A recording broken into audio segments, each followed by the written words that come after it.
నంద్యాల ప్రభుత్వ పాలికల జూనియర్ కళాశాలలో మంత్రి ఫారూక్ మధ్యాహ్న భోజన పథకాన్ని ప్రారంభించారు. విద్యార్థినులతో కలిసి మంత్రి ఫారూక్ భోజనం చేశారు. ఈ కార్యక్రమంలో కలెక్టర్ రాజకుమారి, విద్యాశాఖ అధికారులు తదితరులు పాల్గొన్నారు.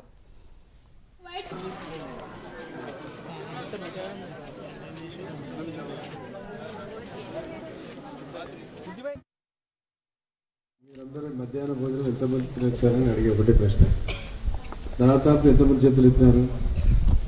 అక్కడ కానీ ఇక్కడ కానీ 167% మీ చేతులు ఎత్తినారు. మాకు మధ్యాహ్న భోజనం లేదు అని. అదేవిధంగా గతంలో కూడా 2001లో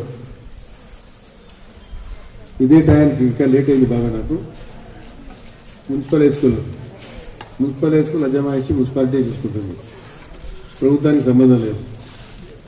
అయినా ఆ స్కూల్లో చదివే పిల్లలకు ప్రభుత్వం కేవలం జిల్లా పరిషత్ కానీ, అదేవిధంగా తెలంగాణలో అన్ని పిల్లలు, తెలంగాణ ప్రభుత్వం అక్కడ ప్రభుత్వాన్ని స్వాధీనం చేసుకుంటుంది కాబట్టి అక్కడ మున్సిపల్ స్కూల్స్ లేవు.